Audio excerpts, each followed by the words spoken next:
This is Overtime, a live series brought to you by Lynx and War Room Media, where we talk about basically anything we want. And here are your hosts, Greg Williams and Ryan Ray. Buddy. Hey, man, how's it going? Man, I'm good. I'm sporting Marvel MCU today. Look at you. Oh, hey. Okay, so you're a big Marvel guy. So I got this for you. But key to what you just said is I'm a big guy. So, yeah. Big and guy. Yeah, I got that sentence right. Hey, where's the hat? Part. I thought we were in the hat club together. What happened? It's actually right here, but I figured I always sport so much Lynx gear that, you know, it kind of waters down the video. So for the brand, man. A little bit different. For the brand. You got to get the brand out there. Here we go. Whoop, it's right there in the background. Everybody's good to go. So you're a big Marvel guy, right? Yeah. Huge. I interviewed Charles Soule yesterday. He's coming out Inside the War Room. He's written a bunch of the Marvel comics. Charles Soule. I'll have to look him up. Yeah, and he also released one of the new books, Star Wars: Light of the Jedi. But he's written the Vader comics. Whoops, sorry about that. He's written the Vader comics. It's Soule with the E, Soule. We're getting all kinds of updates now. This is fantastic. We were talking offline. If something doesn't go wrong, we just presume that something's wrong. Well, all the time. Something going wrong, so everything's normal. That's what that means. Let me just turn that off here real quick. You can still hear me, right? Yeah, everything's good. Okay, so yeah, the new book, Light of the Jedi, which is a New York Times bestseller. But he's written a Boba Fett comic book series, Darth Vader, Swamp Thing, X-Men, Obi-Wan Kenobi, Kylo Ren. So when we make it to the New York Times bestseller list, which we will, but we have, but do we? Daredevil. I have to ask: Do we care if we're actually on the New York Times bestseller list? I mean, I don't know. I mean, listen. What's the go-to here? You know, what's the kind of bar that we're looking for?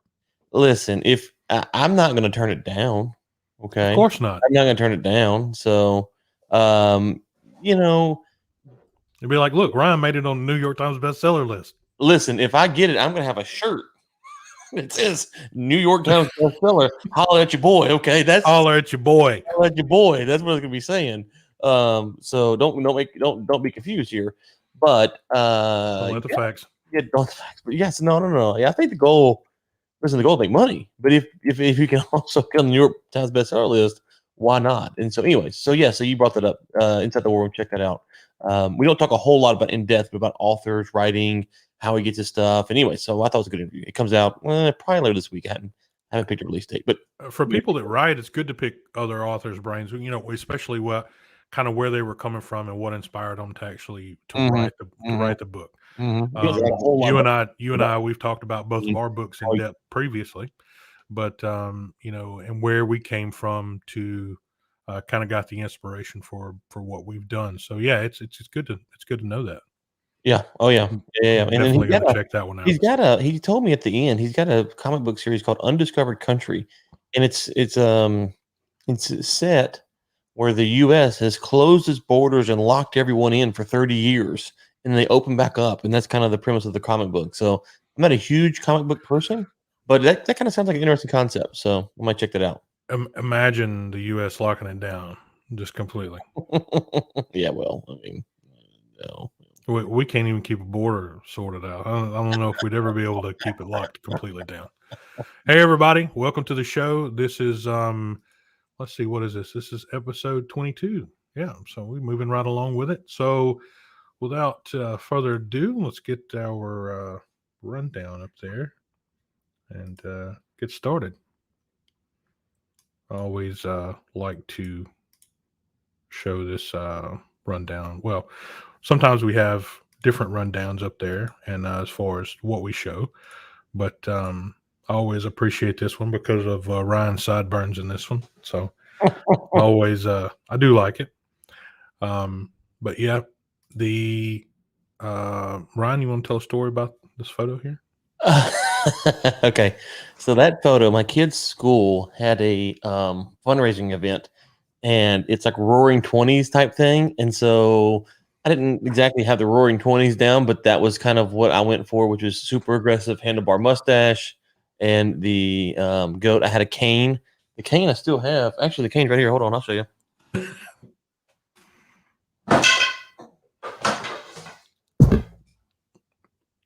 Look at that. Ryan's roaring, was it 40s, 50s? Roaring 50s? What's that? I'm sorry, I had headphones out. Roaring 50s? What'd you say it was? It was supposed to be the roaring 20s, and so I had a cane, the glass. Looks like it should pop a little umbrella out of there, and No, I can. So it's one of those. Well, actually, ladies and gentlemen, it's one of those fancy feather dusters. He's just not pulling that out for you. Exactly. All right, so we'll talk about our oil prices. Shell's Permian assets. It looks like they may be up for sale. NewsCorp wants the big old data. No Headdress, no Facepaint, no Cheerleaders. UFC 265. YouTuber abducted by aliens, and felony embezzlement over VHS tapes. So, Ryan, those oil prices, man. What about the oil prices? What do you think? Them oil prices look like they've been having a rough couple of days, but I don't know. It's. I think it's okay, actually. I mean, we talk about anywhere from 65 to 70. That seems to be a sweet point for everybody, and everybody seems to be happy. But for the WTI, it looks like $68.50. And for the Brent, it is $70.75. API data released August the 3rd showed the U.S. crude oil stocks fell by 879,000 barrels in the week ending July 30th. Looks like they were forecasting like 2.9, so they might have came up just a bit short. It's a bit short, yeah. But another thing to mention here is that it looks like we added on 330,000 jobs for private companies in July. But they also reported the anticipated growth to be about twice that amount. So just FYI, they fell short on the jobs report as well. But a couple of things there, Ryan. Looks like the mask mandates are back for Louisiana in all public areas. They are the only state showing tightening at the moment that I'm seeing. Other than that, the prices fell for a third day as of closing yesterday. Started was kind of because of the surplus build, negative economic reports, and worries about the Delta variant. What's your thoughts? My thought is on which one? Yeah. Well, I mean, my thought is the same. Is okay. Well, you kind of have conflicting data, right? And so we had the TSA put out that we had the highest foot traffic since 2019. Now we're not getting the long international flights, which would help demand more. Right. But we are having people who are willing to go and fly, and so I do think that we need to, whatever your views are on COVID, there is the data, and the data right now seems to indicate today, at least, that people are willing to either suffer through the mask, or they believe the mask works, or they believe the vaccine works, or whatever. They're willing to get out and go and fly and do the things that they need to do. And that's part of getting demand back. And so, absolutely. And so that's, as far as why they're doing it, we don't necessarily know. They're doing it. We do know that. And so that's good for the future of demand and demand getting back. Beyond that, if they start, so the question then is, if the government comes with more and more mask mandates in public areas and whatnot, how does that translate? So it's one thing to say, I'm gonna go to the airport, I'm gonna fly 3 hours, and I'm gonna get off and take the mask off. It's another thing to say that you're gonna live your life in public with a mask on 8 hours a day. I don't know if people will do that or not, right? So where we're at, sorry about that. Where we're, I've hit all kinds of buttons there. It's a great morning this morning. Yeah, where we're at, people are willing to work around the mask and the current mandates. If they become more cumbersome, we don't know if that will stay. That's the unanswered question. So, and you have New York with the vaccine passport stuff and what they're doing. We'll see. So I saw where France pushed back big time yesterday. So it looks like they had they pulled back that health card. What is it? What are they saying? Yeah. I can't remember what they call it in France, but yeah, where you go, basically your ability to get out and move. I mean, if France pushes back on it, I mean, the whole world should be pushing back. So yeah. If France is leading us, we're in trouble. So, I mean, it just seems to be it's always a step behind everything. I mean, we have to. All right, so I mean, I'm carrying a card now, and I mean to be able to get in and out of international destinations, it makes it slide easier.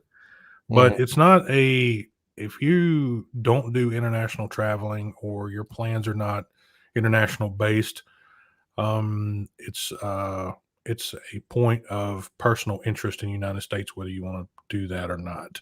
I personally don't care one way or the other.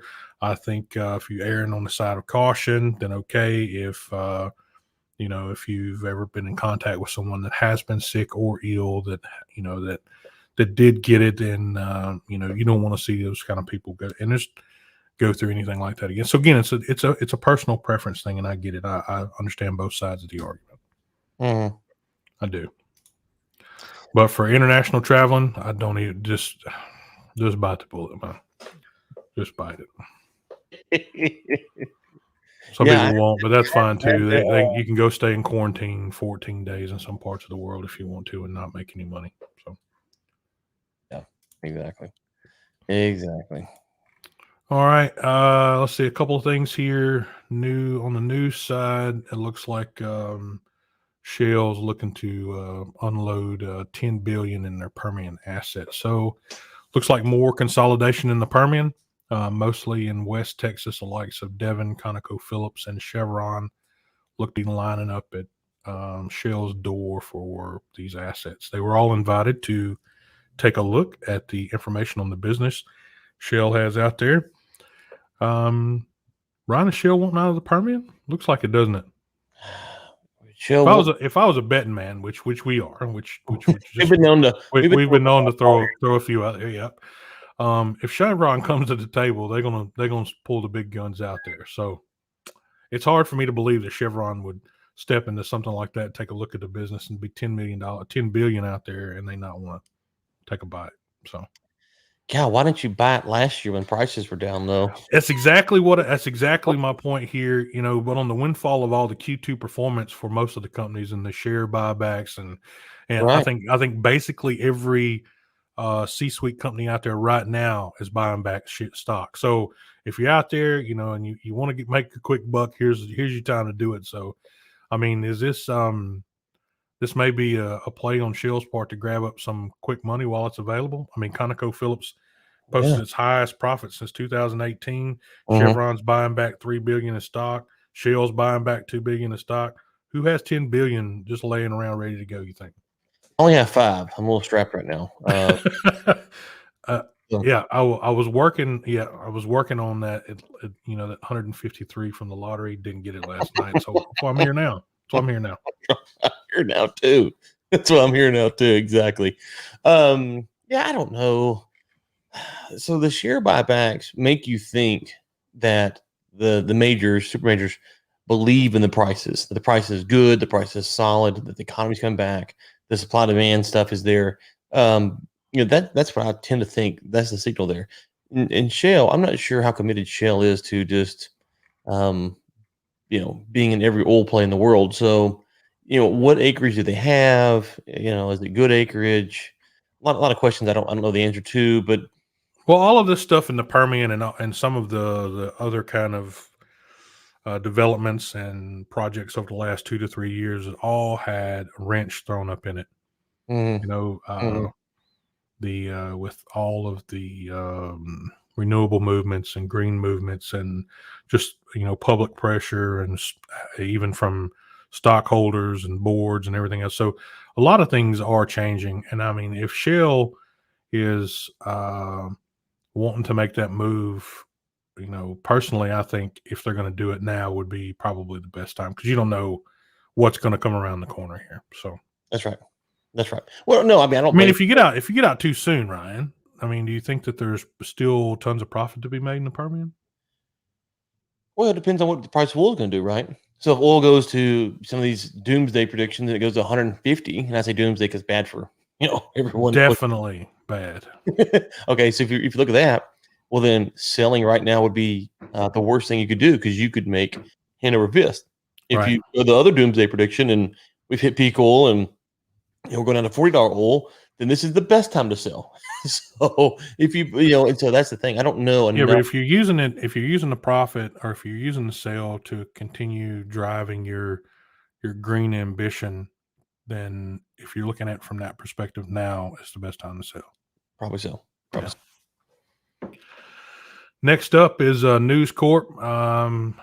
Of course, they own the Wall Street Journal. Looks like they are wanting to get into some more of the big oil data. They have put up $1.15 billion on the table to acquire OPIS from S&P and IHS Market.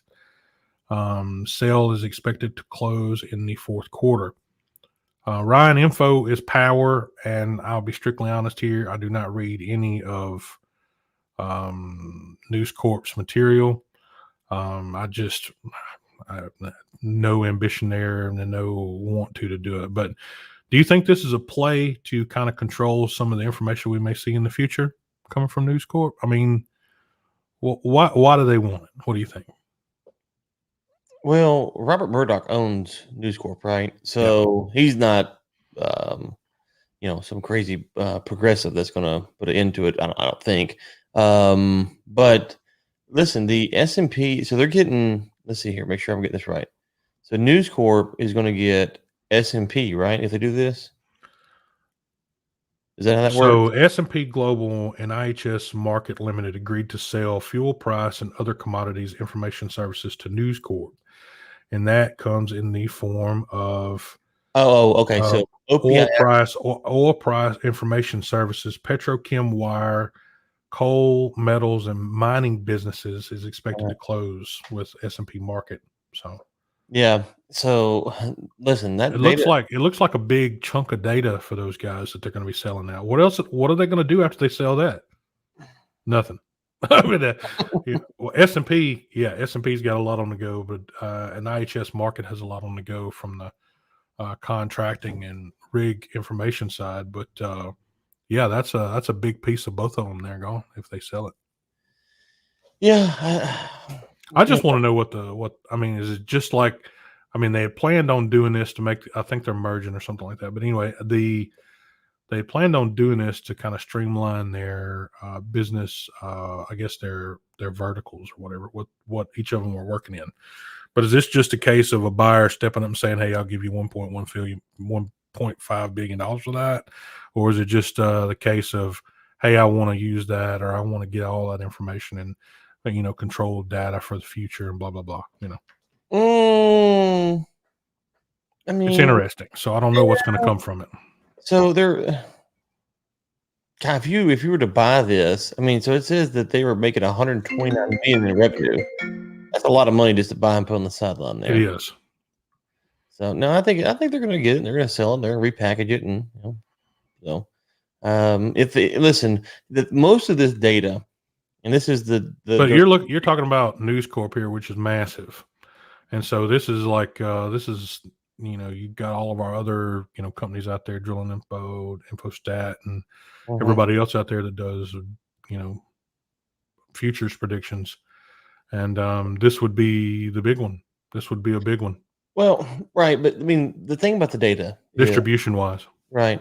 Most of the data companies, the data they have is not proprietary. It's public data. It's how you gather it. Yeah, they've mastered how to gather it, how to present it, how to show it in different ways so that you want to buy it, and how to teach people to leverage it for business. That's right. The other part. Yeah. That's right. And so now they do have some proprietary stuff, of course, and some of these groups set up surveys and stuff like that. But my point is as long as the data is public, it doesn't matter who buys these companies off. A competitor can then come and compete for the market share. So if NewsCorp takes this and flounders it away, well, a lot of this data is public, and then some small company can come in and grab that market share. It's not like you can hide the data unless the data is removed from the public sources.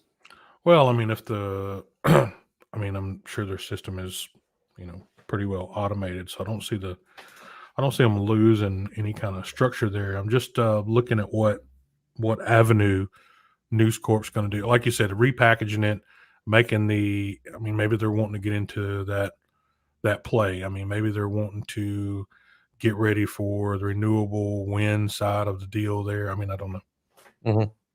Yeah. Okay. So that's our couple of pieces there for the energy, oil and gas part. So sports, right? Let's talk sports. Bum, bum, bum, bum. Ryan, Football back, baby. Football back. we talked a bit about Cleveland Guardians last week, as well as my personal conspiracy about the money in Washington. So, well, this week they threw down the headdress and face paint ban. This, of course, comes after they scrapped a cheerleading squad and for a co-ed dance team back in March.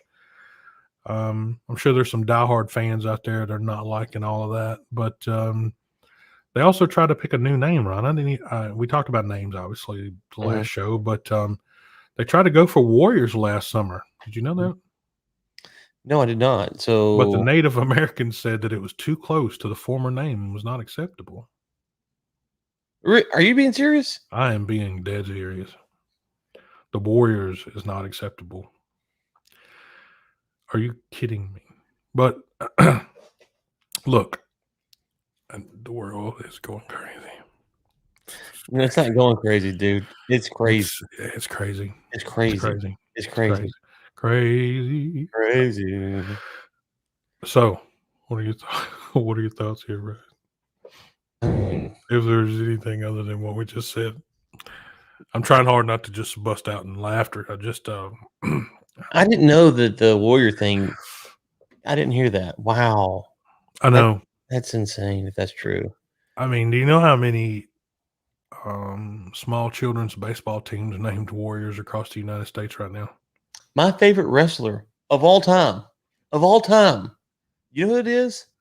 You can't be an ultimate Redskin, though. The Ultimate Warrior, the music, the energy, the rope shaking. Did you ever read about his relationship with McMahon? Well, I know what happened at the end there. You're talking about when he got he like asked for like what $5 million or something for that last event. Well, yeah, it was their relationship up to the ending is what up to the very end. It's interesting. When you get a chance, you need to read it. I need to read that. So I'm curious. I don't watch wrestling anymore. It's funny that it's stayed around for so long because I'm able to kind of keep up with it by osmosis. I don't really try to, but if you go to like Bleacher Report or some sports site, you'll see Roman Reigns. Same here, Twitter, same. Right, yeah. So you can't really escape it, but I don't really care for it. And I've tried to turn it on a few times, and it's just like it doesn't work. But if I go back and watch those early 90s matches, I can still go watch those. It's really weird. Me too. Me too. I'm the same. Macho Man, Randy Savage. Okay, brother, you know, and all that. There's something about that era. Now, I used to for me, it was Mean Gene, right? Mean Gene, yeah. So that's he kind of brought it all together. So I stopped watching wrestling probably 7th or 8th grade. I can't remember. And then was that?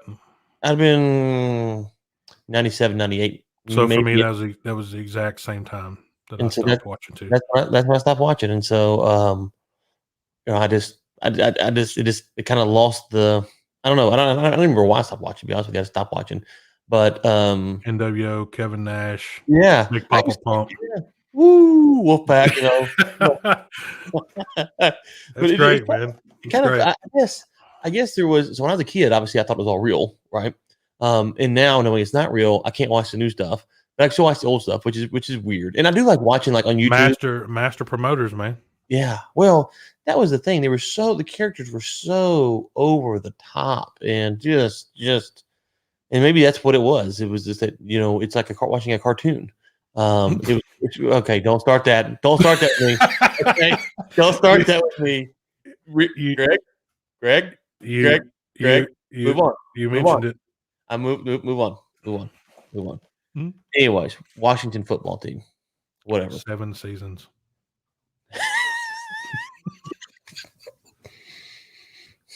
Shut up. You're worse than Ben. UFC 265. Let's go. So, Ryan, I understand you're going to be in Houston for this. Yes, sir. I'm coming. 10th row seats, baby. let's talk. Oh, I was going to ask you. So Well, it sounds like good seats. okay, so you got the floor seats, right? Yeah, yeah. And then you got And the floor seats, I wouldn't buy a floor seat ticket anyway. So it's 10 rows up the stadium seat on the side. Yep. So nice. yeah. Nice. Me and my oldest, so the whole family's coming down, but me and my oldest two are going. Sweet. We're standing right there, right in the corner at the Hilton Americana. So we're just gonna walk to the Toyota Center because I remember what you said about the Uber. Yes. I was like, I don't want to be stuck waiting for an Uber. Don't do that. Man. We just stayed right there and just walk around the corner to the fight. The surge charges are unreal. Just off one event, you could probably, if you had, 4 to 5 just, black window SUVs, you could probably just operate on surge nights. Yeah. And totally, make a killing just off those surge nights for events downtown. It's amazing. Okay. So yeah, let's talk about the card for a few minutes. So what are you looking at here? What are you looking at? So I mean, I've got mine here noted down, but so between Lewis and Gain there, what do you think? Oh gosh. So the smart money, I think, if you're looking at technicals, you look at the fundamentals, you look at all that, it's Gain, right? Yeah. That's smart money. That's where I was at. But my gracious, if Lewis hits him one time, it's lights out. And then if he hits him, it's lights out. That stadium is going to go bonkers because he's from Houston. And so if he pulls it off, it's going to be pandemonium. The numbers are there. I mean, he wins by knockout, 80%. So he's got a heavy hand. So, I mean, did you watch his last fight? I didn't. Curtis Gaines. Oh my gracious! Looked like he killed the man. I mean, that bad? Oh, dude, I'm serious. It looked like he killed the man. Like Curtis Gaines came for a shot. He went the right uppercut. Boom! Just. Well, 260 and 245 and 6'3" and 6'4", so they're not too far off. So they're quite evenly matched there. The bad news is if Cyril Gain wins, it's likely going to be a lot of takedowns, a lot of holding down. Lewis can't get up. It makes sense. I mean, if you look from the grappling here, and I mean, so Cyril's got the advantage on the grappling side, 100%. So, and there's and he's not going to want to stand up and throw bombs with Derek. No, he's not going. He's not going to go up there and go toe to toe, fist to fist with him. He's going to get in there quick and try to wear him out. So I think Lewis is going to pull it off. I hope for the sake of the theater, Lewis pulls it off. I'm not necessarily a fan of either fighter, but just for being there in the moment with the kids, the crowd going crazy. That's what I'm rooting for. Well, I hope it goes more than 1 or 2 rounds. That's what you want. You want it to. I want them to get in there and fight for. I want them to get them to get in there and scrap, man. Well, the longer it goes, the more I'm afraid that Gaines going to win. It's going to be a long, boring fight. So, I mean, at least more than you want to just go in there and 10 seconds in and boom over. Well, I mean, are you that guy? I'm sure you weren't the manager that wanted to go in there and it's less impact on your fighter, but. Well, I had a fighter lose in about 10 seconds one time, so I've been that guy. No, okay, so. Oh god, poor fellow. Now introduce it, yeah. No, seriously. Like he came out there, we had the whole strategy, and he went out there, abandoned the strategy like the first thing he did, and that was pretty much it. So just abandon the strategy. Yeah, and we're like, what happened? Like I just lost. I just kind of pulled the pin out of the grenades and just pulled the pin out and held it. Just held the just looked at it, and and so that was. Anyways, so here's always been my. So you're going with Lewis. I'm going with Lewis. Let me take this. People get mad about the 30-second knockout. My philosophy has always been I will take the 30-second knockout rather than the 5-round boring fight every day of the week and twice on Sunday. So I've never complained about the main event going quickly if it's a knockout or even a submission, a quick finish, because I would take that. I'm wanting that. I don't want the 5 rounds of boringness. So so I don't complain. So in this time in Houston, I want Lewis to knock him out cold Nothing against Cyril Gain, but I want to be there when the crowd goes nuts. Like I just want to experience that. The crowd going crazy. Well, I I don't care mean, if I win it or not. I mean, he's the fan favorite from the U.S. I mean, you got He's from Cyril coming in. Houston. Like, it's his hometown. If You he's got Cyril coming in from France, and I mean that'd be a bad day at hometown if you get beat up. when he Derek Lewis, you should look this up. He beat oh gosh, Volkov. Who was it? Find it real quick. He beat. See, let me pull this up. It's been a few years back now. He was fighting. Yeah, Volkov. Okay, Alexander Volkov. This is back in 2018. Derek Lewis won the fight with the 4 minute and 49 second mark in the third round, which means there's 11 seconds left in the fight. Right. Okay, 11 seconds left in the fight, and he hits the dude with an uppercut and crazy. Or I can't remember what it was. Maybe it was overhand right. He gets on the mic afterwards, and he goes, Donald Trump called me, said I got knocked that Russian out, so I did. You said Donald Trump called him? Donald Trump called me, said I got knocked that Russian out. So that's what Derek said? That's what Derek said. He's so funny sometimes. Donald Trump called me, said I got to knock that Russian out. He knocked the Russian out. He knocked him out cold. So that's wild. You tell us. That's a good story. That's a good story. I mean, so he's also got a good character, a good character as well, so he can get in there and crack a few jokes. Huh? I mean, the man can fight. You don't get a record 25-7-0 without being able to throw some hands. So yeah. Well, so you're not going in your suite this time. You won't be looking down upon me, I guess. Me, I'm not going to make this one. Okay. I'm not going to make this one, but I wanted to get your input on it because I knew you were going to be there. What are you looking like for the rest of the card? Jose Aldo. I like him. So he's kind of old in the last leg. I'm not sure how much he's got left in the tank, but he usually has pretty good fights. We'll see. I think his last fight or 2 fights ago, he got beat up pretty good. But I don't really have. Let's see here. They were supposed to have Amanda Nunes fight on this card, but she got COVID, so she's out. But listen, it's my first one. I've been to a lot of fights in my life. This is my first UFC to ever be to in person. So I'm just looking for a bunch of exciting fights. That's all I care about. I really don't have a favorite fighter fighting or anything. I got Munoz here. Really? Yeah. Going hard. I am. Listen, if he wins spectacularly, I don't care. I just want finishes. That's all I'm asking for is finishes. Not a bunch. Now Angela Hill, she's a little gangster now. She's tough. She fights a lot. She fought her nickname is Overkill. So yeah, Overkill. Wouldn't surprise me. So she fought let's see here. In 2020, she fought 1, 2, 3, 4 times in 2020. And she fought 1, 2, 3, 4 times in 2019. That's 8 fights in 2 years at the UFC level. That's a lot. That's a lot. That is a lot. So I have a lot of respect for her. So just tough. But if you look at the numbers, they look pretty evenly matched, except for obviously the powerhouse here in the TKO section. But I mean, there's not a lot of difference here other than slight height advantage for Angela, but not. How old is Torres? I can't see the age. Does it have it on there? No. Okay. No ages here. Okay, because let's see here. You see, Angela's okay. Yeah, so Angela's 36 and Torres is 31. So that's the only thing Angela's got kind of working against her is her age. But she's a tough fighter. I always like watching her fights. It was kind of a toss up for me, but now that you've kind of highlighted some stuff, I mean, I would probably pick Hill here.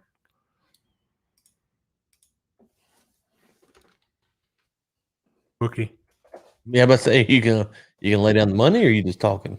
Maybe might lay down some money. I don't know yet, man. And the last one is these two fellas, the main card, Song Yadong and Casey Kinney, China and the U.S. Don't know. anything but either guy. So I'll let you. I'll go with whoever you go with, or I'll go opposite of whoever you go with. How about that? So one of us will win, hopefully. I'm gonna go on with Yang Dong. All right, I'll take the American. And the only reason is the KO percentages and some of the other stuff in the he's got it on the grappling side. Kenny does, but it looks like our Chinese boy there, Song, got a pretty good fist. I don't know. We'll see. You'll be there, so you'll be able to go round by round live, man. I might. This might. I might.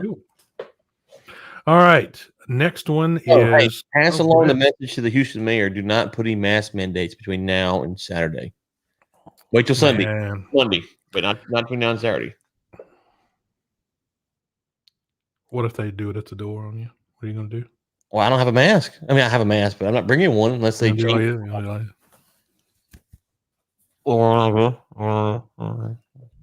So I identify as masked.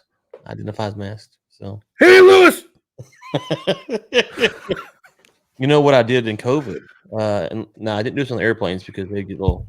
Whoops, sorry.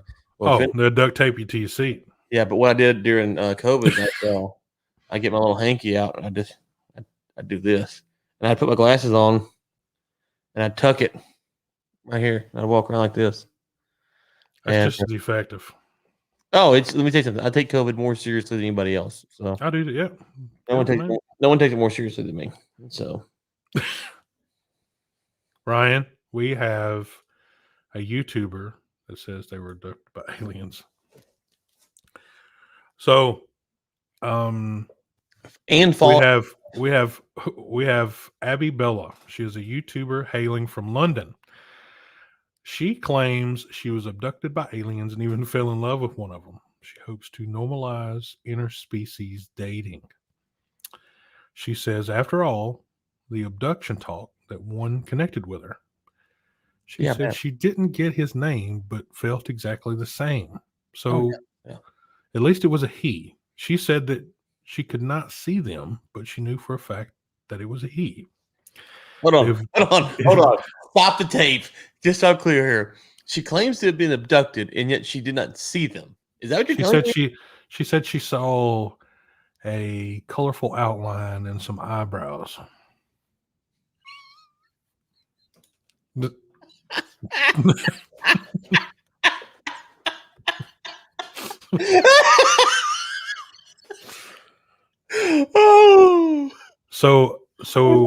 So Abby, if you want to come on the show, then we'll take you on the show and we'll talk about your alien abduction. But you're probably a huge YouTuber over there in London. So, but anyway, I'm not poking fun at you, but if you can't see anyone, how do you know it was he? Did he talk like Charlton Heston? He talked like Morgan Freeman? I mean, he talked like the guy from Progressive? I mean, how did you know he was a he? Thank you, my son. I mean, it doesn't, how do you know? How do you know? That's hilarious. The event lasted some 20 minutes and Bella begrudgingly came back to Earth. She begrudgingly? She wanted to stay, man. She sounds like she wanted to stay. Listen. You know you're not a likable person when the aliens are like, leave. Leave. We traveled billions of light years to get here, but leave. And they realized that once they looked her up and she was on YouTube, they were like, she's got to go. She got to go. She's going to blow our cover. Yeah, she's going to tell everybody about us now. Oh, gracious. Are you writing down you're writing down to go check out and you're going to go bring Bella into the war room? Yeah. Do an interview with her. War room. That's abduction. Good idea. Yeah. It's great. It's great. Do it, man. That's hilarious. Next up, we have unreturned VHS tape turns into a felony embezzlement. Ryan, when you talk about things on a large scale, when you hear the words felony embezzlement, that's a big one. That's a big one. That's usually lock the door, throw away the key for 10 years. You get out maybe, you get out 7 early on, good faith. But felony embezzlement is no joke. So here we have Karen McBride. She's a 52-year-old lady here in Texas. She'd gotten married and needed to update some of her information. And like anyone else does, she sets out for the DMV, and they informed her that she had a slight issue. She was wanted for felony embezzlement. Turns out in 1999, someone rented a copy of Sabrina, the Teenage Witch, in her name from an Oklahoma video store called Movie Place. Now, the tape wasn't returned, so they filed felony embezzlement charges against her. The store where the VHS tape was rented from closed in 2008. The charges will be erased from her record, but she did go on to say that things started making sense on other parts of her life as she was being let go from jobs and because of background checks and other issues. So, ladies and gentlemen, just a quick one. If you have issues with your background check, don't wait for someone else to tell you that you have a problem. Just go get you one done on your own. They're very cheap. You can go get one. You can get one off the street, hot and ready.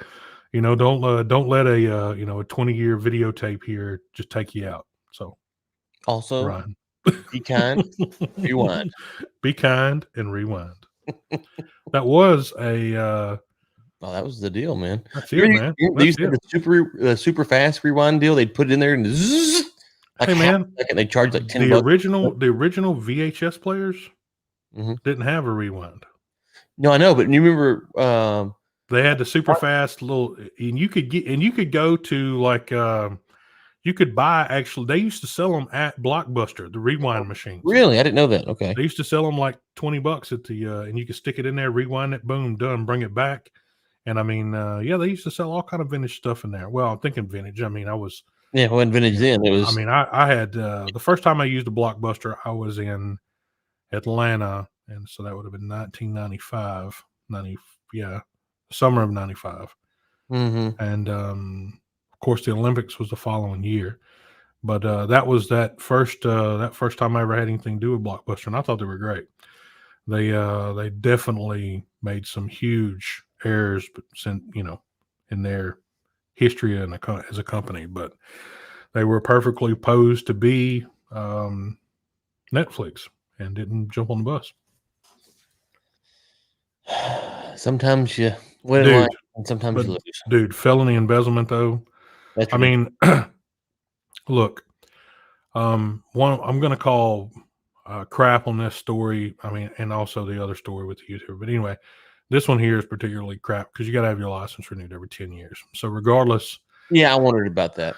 Regardless of where you're at and what you're doing, even if you get pulled over for a tail light being out and they run your plates and they run your license, they would have picked you up right there on the street. So that license has basically got your whole history. If you don't believe me, don't go get one and have a few fines on it and wait 10, 15 years to do it. Or just go rob a bank.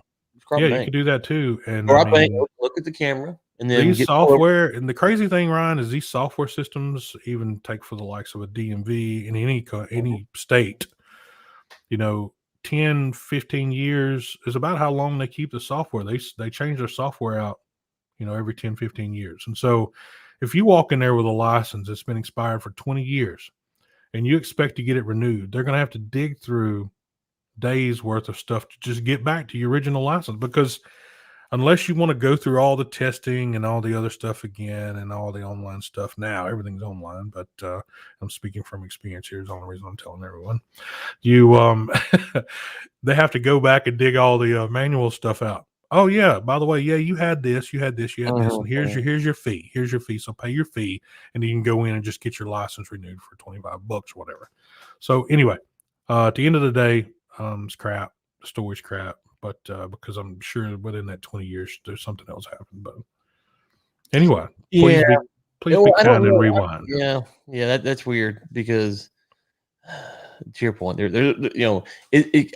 strange things happen in real life. So maybe, but it seems, to your point, like in Texas, it's every 6 years you get renewal, or I can't remember what it is. To get your license renewed. Oh yeah, I was caught up. I'm thinking about passport. Yeah. And so, the license is it license not 10 years? No, I got mine right here. What the hell? We're supposed to pull them out now. It is 7, bro. Yeah. So this was filed in 2000, and you know, it feels like there's more to the story. Maybe I just got mine renewed, man. maybe she worked for the place. It turns out That was brutal. Oh gracious! I had a ticket in was it some little small town there in Louisiana, and thought I had paid it. Didn't even register. Yeah, it went down on record as a, you know how that goes. And then yeah, it those don't go away, man. They hang on to those. They're like cavities. They don't go away on their own. You got to do something with them. Oh gracious! Well, man, I think that's us. That's for it this week. That's it. All right, bro. Well, let's see. Let's see if there's any questions in there. No. There's Alicia. She's back this week. Man, look at all the people. That's great. Love to see a good turnout. Yeah, thanks everybody for tuning in. Awesome. Absolutely. The doing some traveling next week, so I'll be out. Okay. So we'll hopefully we can catch up the following week. But I'm Greg with Lynx, and that is Ryan with War Room Media. And sooner or later, I'm going to change that logo up there and that name for you, Ryan. Maybe before the next time. Just put Ryan Ray Senior up there. RyanRaySenior.com up there. RyanRaySenior.com. So thanks everybody for joining. We'll see you soon, and that's a wrap. Thanks everybody. Thank you. You've been watching Overtime, a live series brought to you by Lynx and War Room Media. Your hosts have been Greg Williams and Ryan Ray. For sponsorship opportunities, send us an email at info@riglynx.com. Tune in next Thursday at 10 a.m. CST for another live episode.